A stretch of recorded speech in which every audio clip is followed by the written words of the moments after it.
Shopping mall में राधिका अपने लिए कुछ सामान खरीद रही थी, जहां उसकी मुलाकात राज से हुई। दोनों की नजर एक दूसरे पर पड़ी तो दोनों एक दूसरे को देखते ही रह गए। राधिका राज को देखकर हल्की सी मुस्कुराई, राज भी उसे देखकर मुस्कुराया। राज ने बड़ी हिम्मत करके राधिका के पास जाकर कहा, शायद हम दोनों कहीं मिले हैं। राधिका बोली, मुझे भी ऐसा लग रहा है कि हम कहीं पहले मिल चुके हैं। इस तरह से दोनों खड़े होकर बात करने लगे। बात करते करते राज ने कहा, हम ऐसे खड़े होकर कब तक बातें करते रहेंगे, चलो किसी रेस्टोरेंट में बैठकर बातें करते हैं। दोनों रेस्टोरेंट में जाते हैं, वहां पर घंटों बातचीत करते करते एक दूसरे को फोन नंबर ले लेते हैं। इस तरह से अब दोनों के बीच प्रेम कहानी शुरू हो गई।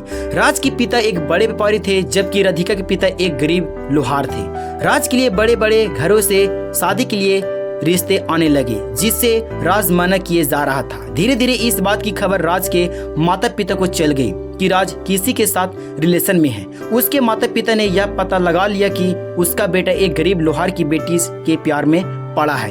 राज के माता पिता उसे खूब समझाया कि वह राधिका से बात करना बंद कर दे, उसे राधिका से भी अच्छी लड़की मिलेगी। लेकिन राज अपने माता पिता की बातों को नहीं मान रहा था। एक दिन राज के माता पिता राधिका के घर पहुंचे। उस दिन राधिका घर पर अकेली थी। राधिका ने घर का दरवाजा खोला तो देखा राज के माता पिता खड़े थे, लेकिन राधिका को यह पता नहीं था कि वे राज के माता पिता हैं। राधिका ने कहा, जी कहिए, मैं आपकी क्या सेवा कर सकती हूँ।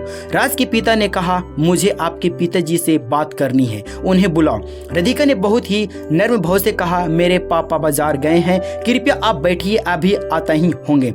राधिका ने 2 कुर्सी देकर बैठने के लिए कहा। राधिका के पिता को आने में समय लग रहा था। राधिका ने राज को माता पिता को चाय नाश्ता करवा दिया। तभी राधिका के पिता बाजार से वापस आ गए। राज के पिता ने अपने बेटों और उनकी बेटी के प्रेम प्रसंग के बारे में बताते हुए कहा, आप अपनी बेटी के मेरे बेटे से बात करने से मना कर दो, क्योंकि मुझे यह रिश्ता पसंद नहीं है। मैं अपनी बेटी के ऊंचे खानदान में शादी करना चाहता हूँ। राधिका के पिता राज के पिता से कहा, साहब, आज से मेरी बेटी आपके बेटे से बात नहीं करेगी, मैं आपको वचन देता हूँ। राज के माता पिता चले गए। राधिका के पिता ने अपनी बेटी को खूब समझाया। उस दिन से राधिका ने राज से बात करना बंद कर दिया। राज की राधिका से बात न हो पाने से वह परेशान हो रहने लगा। अब राज ने घर का खाना पीना सब छोड़ दिया। इस बात की खबर उसके माता पिता को चल गई।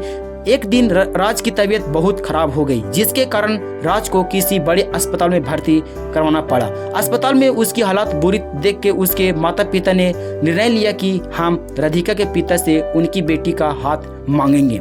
राज के माता पिता ने राधिका के घर पहुंचकर सारी घटना सुनाते हुए कहा, मेरे बेटे की जिंदगी आपकी बेटी के हाथ में है, कृपया अपनी बेटी का हाथ मेरे बेटे के हाथ में दे दीजिए। राधिका के पिता ने अपनी बेटी से बातचीत करने के बाद फैसला लिया कि राज और राधिका की शादी कर दी जाए।